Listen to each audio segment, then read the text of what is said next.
Hey guys, I'm Mike. I am Maple Takes over on Twitch and here on YouTube and every other social. I decided to make this video because being somebody who streams and does like leftist theory streaming and tries to examine things from a leftist perspective, a lot of times there is this tendency for people to tell folks to just, go do the reading, go read the theory, and like that's just not accessible for a lot of people. So one of the things, obviously the Communist Manifesto is not the be-all, end-all of leftist idealism, but it is a good starting point. It was, after all, the pamphlet that was kind of the explanation to the working class of what Marxism was, what the ideas behind it were. So I did some looking, and I didn't see any, really, videos on YouTube that were just a reading of the Communist Manifesto.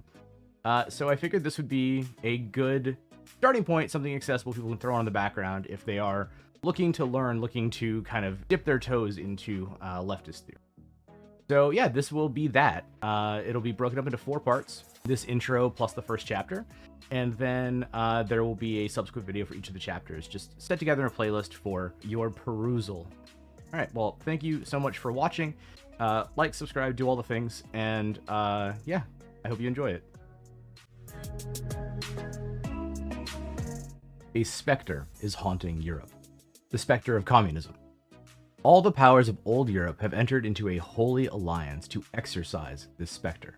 Pope and Czar, Metternich and Guizot, French radicals, and German police spies. Where is the party in opposition that has not been decried as communistic by its opponents in power? Where is the opposition that has not hurled back the branding reproach of communism against the more advanced opposition parties, as well as against its reactionary adversaries? 2 things result from this fact.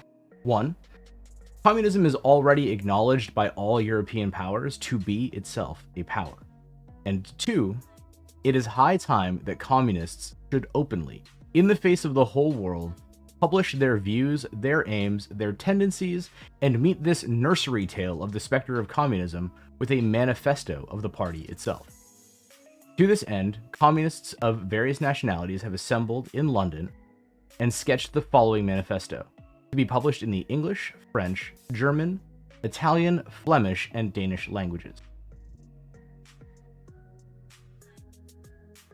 Part 1.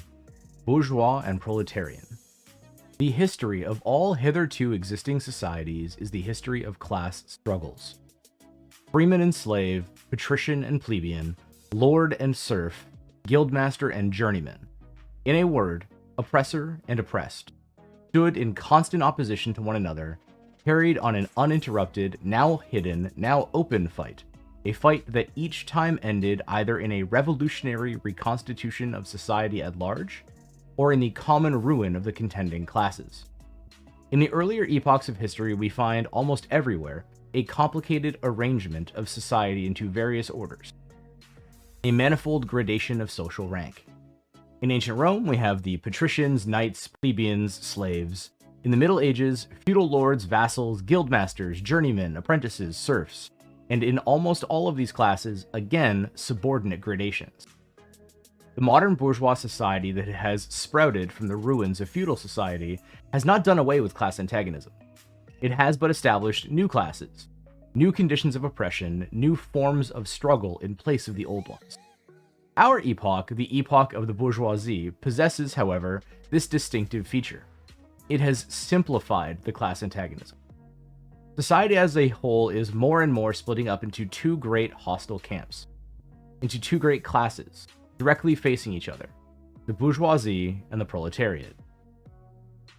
From the serfs of the Middle Ages sprang the chartered burghers of the earliest towns. From these burgesses, the first elements of the bourgeoisie were developed. The discovery of America, the rounding of the Cape, opened up fresh ground for the rising bourgeoisie. The East Indian and Chinese markets, the colonization of America, trade with the colonies, the increase in the means of exchange and commodities generally, gave to commerce, to navigation, to industry, an impulse never before known, and thereby to the revolutionary element in the tottering feudal society, a rapid development. The feudal system of industry, under which industrial production was monopolized by closed guilds, now no longer sufficed for the growing wants of new markets. the manufacturing system took its place. The guild masters were pushed on one side by the manufacturing middle class, and division of labor between the different corporate guilds vanished in the face of division of labor in each single workshop. Meantime, the markets kept ever growing, the demand ever rising. Even manufacture no longer sufficed. Thereupon, steam and machinery revolutionized industrial production. The place of manufacture was taken by the giant modern industry, the place of the industrial middle class by industrial millionaires, the leaders of whole industrial armies, the modern bourgeois. Modern industry has established the world market, for which the discovery of America paved the way. The market has given an immense development to commerce, navigation to communication by land. This development has, in its time, reacted on the extension of industry. And in proportion as industry, commerce, navigation, railways extended, in the same proportion the bourgeoisie developed, increased its capital, and pushed into the background every class handed down from the Middle Ages. We see, therefore, how the modern bourgeoisie is itself the product of a long course of development, of a series of revolutions in the modes of production and of exchange. Each step in the development of the bourgeoisie was accompanied by a corresponding political advance of that class. An oppressed class under the sway of the feudal nobility, an armed and self-governing association in the medieval commune, here independent urban republic, as in Italy and Germany, there taxable third estate of the monarchy, as in France, and afterwards, in the period of manufacture proper, serving either the semi-feudal or the absolute monarchy as a counterpoise against the nobility, and in fact, cornerstone of the great monarchies in general. The bourgeoisie has, at last, since the establishment of modern industry and of the world market, conquered for itself in the modern representative state exclusive political sway.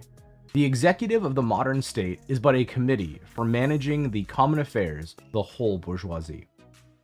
The bourgeoisie historically has played a most revolutionary part. The bourgeoisie, wherever it has got the upper hand, has put an end to all feudal, patriarchal, idyllic relations. It has pitilessly torn asunder the motley feudal ties that bound man to his natural superiors, and has left remaining no other nexus between man and man than naked self-interest, than callous cash payment. It has drowned the most heavenly ecstasies of religious fervor, of chivalrous enthusiasm, of Philistine sentimentalism, in the icy water of egotistical calculation. It has resolved personal worth into exchange value, and in place of the numberless and indefeasible chartered freedoms, has set up that single unconscionable freedom: free trade. In one word, for exploitation, veiled by religious and political illusions, naked, shameless, direct, brutal exploitation. The bourgeoisie has stripped of its halo every occupation hitherto honored and looked up to in reverent awe. It has converted the physician, the lawyer, the priest, the poet, the man of science into its paid wage laborers. The bourgeoisie has torn away from the family its sentimental veil and has reduced the family relation to a mere money relation. The bourgeoisie has disclosed how it came to pass that the brutal display of vigor in the Middle Ages, which reactionists so much admire, found its fitting complement in the most slothful indolence. It has been the first to show what man's activity can bring about. It has accomplished wonders far surpassing Egyptian pyramids, Roman aqueducts, and Gothic cathedrals. It has conducted expeditions that put in the shade all former exoduses of nations and crusades. The bourgeoisie cannot exist without constantly revolutionizing the instruments of production, and thereby the relations of production, and with them the whole relations of society. Conservation of the old modes of production in unaltered form was, on the contrary, the first condition of existence for all earlier industrial classes. Constant revolutionizing of production, uninterrupted disturbance of all social conditions, everlasting uncertainty and agitation distinguish the bourgeois epoch from all earlier ones. All fixed, fast-frozen relations with their train of ancient venerable prejudices and opinions are swept away. All new-formed ones become antiquated before they can ossify. All that is solid melts into air, and all that is holy is profaned, and man is at last compelled to face with sober senses his real conditions of life and his relations with his kind. The need of a constantly expanding market for its products chases the bourgeoisie over the whole surface of the globe. It must nestle everywhere, settle everywhere, establish connections everywhere. The bourgeoisie has, through its exploitation of the world market, given a cosmopolitan character to production and consumption in every country.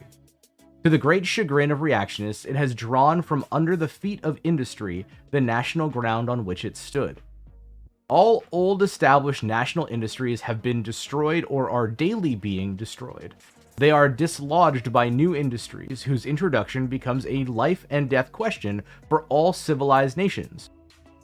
By industries that no longer work up indigenous raw material, but raw material drawn from the remotest zones. Industries whose products are consumed not only at home, but in every quarter of the globe. In place of the old wants satisfied by the productions of the country, we find new wants, requiring for their satisfaction the products of distant lands and climes. In place of the old local and national seclusion and self-sufficiency, we have intercourse in every direction, universal interdependence of nations, and as in material, so also in intellectual production. The intellectual creations of individual nations become common property. National one-sidedness and narrow-mindedness become more and more impossible, and from the numerous national and local literatures, there arises a world literature. The bourgeoisie, by the rapid improvement of all instruments of production, by the immensely facilitated means of communication, draws all, even most barbarian nations into civilization. The cheap prices of its commodities are the heavy artillery with which it batters down all Chinese walls, with which it forces the barbarians' intensely obstinate hatred of foreigners to capitulate. It compels all nations, on pain of extinction, to adopt the bourgeois mode of production. It compels them to introduce what it calls civilization into their midst, i.e., to become bourgeois themselves. In one word, it creates a world after its own image. The bourgeoisie has subjected the country to the rule of the towns.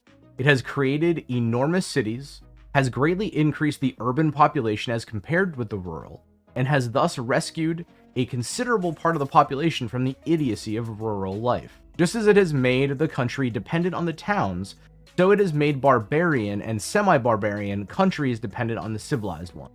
Nations of peasants on nations of bourgeois, the East on the West. The bourgeoisie keeps more and more doing away with the scattered state of population, of the means of production and of property. It has agglomerated production and has concentrated property in a few hands. The necessary consequence of this was political centralization. Independent, or but loosely connected provinces with separate interests, laws, governments, and systems of taxation become lumped together into one nation, with one government, one code of laws, one national class interest, one frontier, and one customs tariff. The bourgeoisie, during its rule of scarce 100 years, has created more massive and more colossal productive forces than have all preceding generations together. Subjection of nature's forces to man, machinery, application of chemistry to industry and agriculture, steam navigation, railways, electric telegraphs, clearing of whole continents for cultivation, canalization of rivers, whole population conjured out of the ground. What earlier century had even a presentiment that such productive forces slumbered in the lap of social labor? We see then the means of production and of exchange on whose foundation the bourgeoisie built itself up were generated in feudal society. At a certain stage in the development of these means of production and of exchange, the conditions under which feudal society produced and exchanged, the feudal organization of agriculture and manufacturing industry, in one word, the feudal relations of property, became no longer compatible with the already developed productive forces. They became so many fetters. They had to be burst asunder. They were burst asunder. Into their place stepped free competition, accompanied by a social and political constitution adapted to it, and by the economical and political sway of the bourgeois class. A similar movement is going on before our eyes. modern bourgeois society with its relations of production, of exchange, and of property, a society that has conjured up gigantic means of production and of exchange, is like the sorcerer who is no longer able to control the powers of the netherworld, whom he has called up by his spells. For many a decade past, the history of industry and of commerce is but the history of the revolt of modern productive forces against modern conditions of production, against the property relations that are the conditions for the existence of the bourgeoisie and of its rule. It is enough to mention the commercial crises that by their periodical return put on its trial, each time more threateningly, the existence of the entire bourgeois society. In these crises, a great part not only of the existing products, but also of the previously created productive forces are periodically destroyed. In these crises, there breaks out an epidemic that, in all earlier epochs, would have seemed an absurdity: the epidemic of overproduction. Society suddenly finds itself put back into a state of momentary barbarism. It appears as if a famine, a universal war of devastation had cut off the supply of every means of subsistence. Industry and commerce seem to be destroyed. And why? Because there is too much civilization, too much means of substance, too much industry, too much commerce. The productive forces at the disposal of society no longer tend to further the development of the conditions of bourgeois property. On the contrary, they have become too powerful for these conditions, by which they are fettered, and so soon as they overcome these fetters, they bring disorder to the whole of bourgeois society, endanger the existence of bourgeois property. The conditions of bourgeois society are too narrow to comprise the wealth created by them. And how does the bourgeoisie get over these crises? On the one hand, enforced destruction of a mass of productive forces. On the other, by the conquest of new markets and by the more thorough exploitation of the old ones. That is to say, by paving the way for more extensive and more destructive crises, and by diminishing the means whereby crises are prevented. The weapons with which the bourgeoisie felled feudalism to the ground are now turned against the bourgeoisie itself. But not only has the bourgeoisie forged the weapons that bring death to itself, it has also called into existence the men who are to wield those weapons: the modern working class, the proletarians. In proportion as the bourgeoisie, i.e. capital, is developed, in the same proportion as the proletariat, the modern working class, developed. A class of laborers who live only so long as they find work, and who find work only so long as their labor increases capital. These laborers, who must sell themselves piecemeal, are a commodity like every other article of commerce, and are consequently exposed to all the vicissitudes of competition, to all the fluctuations of the market. Owing to the extensive use of machinery and to division of labor, the work of the proletarians has lost all individual character, and consequently all charm for the workman. He becomes an appendage of the machine, and it is only the most simple, most monotonous, and most easily acquired knack that is required of him. Hence, the cost of production of a workman is restricted, almost entirely, to the means of subsistence that he requires for his maintenance and for the propagation of his race. But the price of a commodity, and therefore also of labor, is equal to its cost of production. In proportion, therefore, as the repulsiveness of the work increases, the wage decreases. Nay, more, in proportion as the use of machinery and division of labor increases, in the same proportion the burden of toil also increases. Whether by prolongation of the working hours, by increase of the work exacted in a given time, or by increased speed of machinery, modern industry has converted the little workshop of the patriarchal master into the great factory of the industrial capitalist. Masses of laborers crowded into the factory are organized like soldiers. As privates of the industrial army, they are placed under the command of a perfect hierarchy of officers and sergeants. Not only are they slaves of the bourgeois class and of the bourgeois state, they are daily and hourly enslaved by the machine, by the overlooker, and by, above all, the individual bourgeois manufacturer himself. The more openly this despotism proclaims gain to be its end and aim, the more petty, the more hateful, and the more embittering it is. The less the skill and exertion of strength implied in manual labor, in other words, the more modern industry becomes developed. The more is the labor of men superseded by that of women.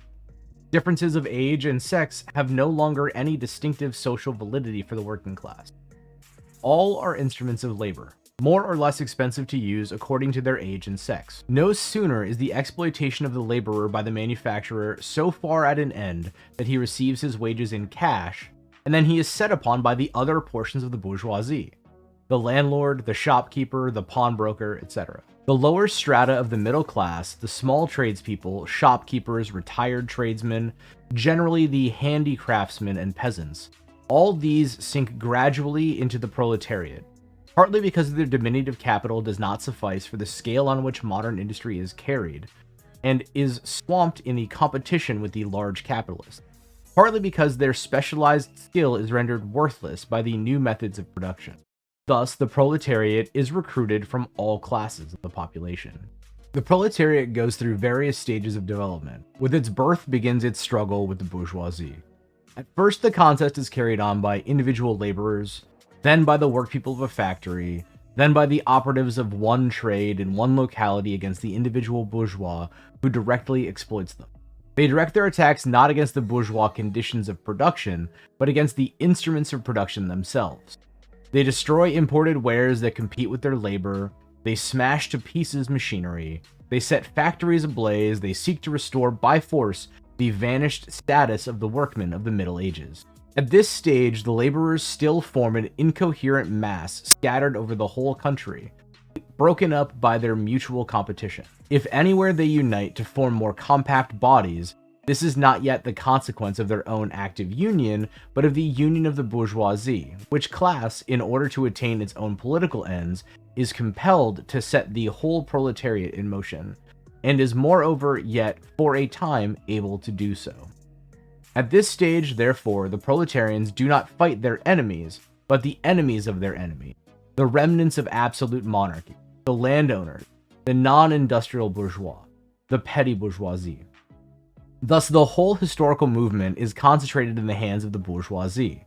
Every victory so obtained is a victory for the bourgeoisie. But with the development of industry, the proletariat not only increases in number, it becomes concentrated in greater masses. Its strength grows, and it feels that strength more.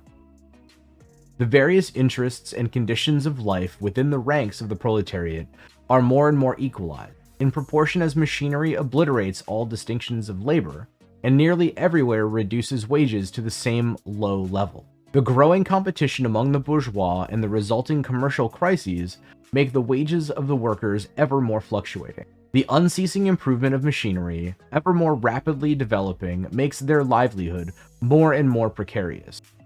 The collisions between individual workmen and individual bourgeois take more and more the character of collisions between the two classes. Thereupon, the workers begin to form combinations, or trade unions, against the bourgeois. They club together in order to keep up the rate of wages. They found permanent associations in order to make provision beforehand for these occasional revolts. Here and there, the contest breaks out into riots. Now and then, the workers are victorious, but only for a time. The real fruit of their battles lies not in the immediate result, but in the ever-expanding union of the workers. This union is helped on by the improved means of communication that are created by modern industry and that place the workers of different localities in contact with one another. It was just this contact that was needed to centralize the numerous local struggles, all of the same character, into one national struggle between classes. But every class struggle is a political struggle, and that union to attain which the burghers of the Middle Ages with their miserable highways required centuries, the modern proletarians, thanks to railways, achieve in a few years. This organization of the proletarians into a class and consequently into a political party is continually being upset again by the competition between the workers themselves. But it ever rises up again, stronger, firmer, mightier. It compels legislative recognition of particular interests of the workers by taking advantage of the divisions among the bourgeoisie itself. Thus, the 10 Hours Bill in England was carried. Altogether, collisions between the classes of the old society further, in many ways, the course of development of the proletariat. The bourgeoisie finds itself involved in a constant battle, at first with the aristocracy, later on with those portions of the bourgeoisie itself whose interests have become antagonistic to the progress of industry, at all times with the bourgeoisie of foreign countries. In all these battles, it sees itself compelled to appeal to the proletariat, to ask for its help, and thus to drag it into the political arena. The bourgeoisie itself, therefore, supplies the proletariat with its own instruments of political and general education. In other words, it furnishes the proletariat with weapons for fighting the bourgeoisie. Further, as we have already seen, entire sections of the ruling classes are by the advance of industry precipitated into the proletariat, or are at least threatened in their conditions of existence. These also supply the proletariat with fresh elements of enlightenment and progress. Finally, in times when the class struggle nears the decisive hour, the process of dissolution going on within the ruling class, in fact within the whole range of society, assumes such a violent, glaring character that a small section of the ruling class cuts itself adrift and joins the revolutionary class, the class that holds the future in its hands. Just as, therefore, at an earlier period, a section of the nobility went over to the bourgeoisie, so now a portion of the bourgeoisie goes over to the proletariat, and in particular a portion of the bourgeois ideologists, who have raised themselves to the level of comprehending, theoretically, the historical movement as a whole. Of all the classes that stand face to face with the bourgeoisie today, the proletariat alone is a really revolutionary class. The other classes decay and finally disappear in the face of modern industry. The proletariat is its special and essential product. The lower middle class, the small manufacturer, the shopkeeper, the artisan, the peasant, all these fight against the bourgeoisie to save from extinction their existence as fractions of the middle class. They are therefore not revolutionary, but conservative. Nay more, they are reactionary, for they try to roll back the wheel of history. If by chance they are revolutionary, they are so only in view of their impending transfer to the proletariat. They thus defend not their present, but their future interests.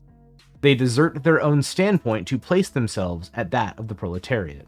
The dangerous class, the social scum, that passively rotting mass thrown off by the lowest layers of old society, may, here and there, be swept into the movement by proletarian revolution. Its conditions of life, however, prepare it far more for the part of a bribed tool of reactionary intrigue.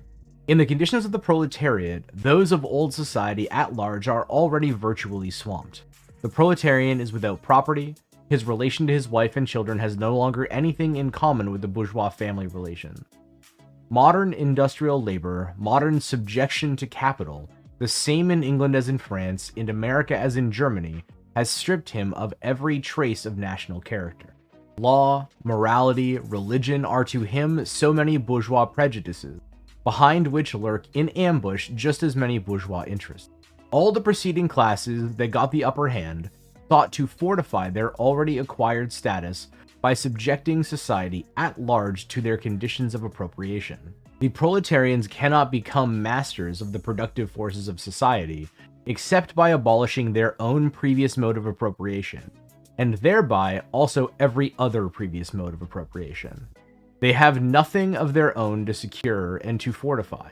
Their mission is to destroy all previous securities for and insurances of individual property. All previous historical movements were movements of minorities, or in the interests of minorities. The proletarian movement is the self-conscious, independent movement of the immense majority, in the interests of the immense majority.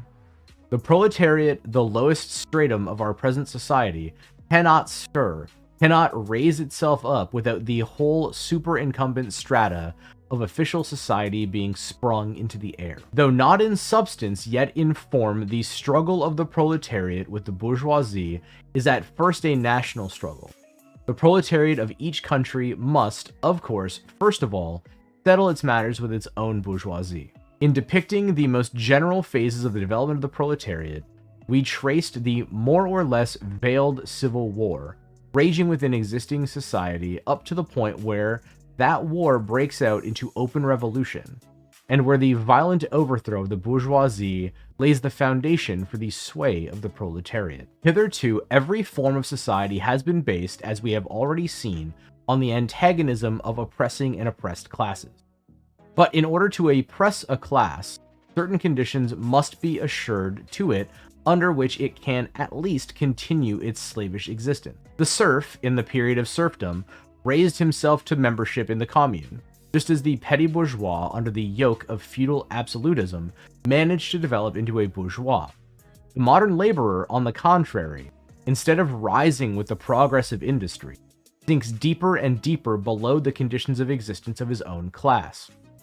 He becomes a pauper, and pauperism develops more rapidly than population and wealth. And here it becomes evident that the bourgeoisie is unfit any longer to be the ruling class in society, and to impose its conditions of existence upon society as an overriding law. It is unfit to rule because it is incompetent to assure its existence to its slave within its slavery, because it cannot help letting him sink into such a state that it has to feed him instead of being fed by him. Society can no longer live under this bourgeoisie. In other words, its existence is no longer compatible with society. The essential condition for the existence and for the sway of the bourgeois class is the formation and augmentation of capital. The condition for capital is wage labor.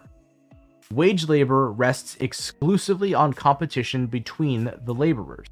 The advance of industry, whose involuntary promoter is the bourgeoisie, replaces the isolation of the laborer, due to competition by their revolutionary combination due to association. The development of modern industry, therefore, cuts from under its feet the very foundation on which bourgeoisie produces and appropriates products. What the bourgeoisie, therefore, produces, above all, is its own gravediggers. Its fall and the victory of the proletariat are equally inevitable.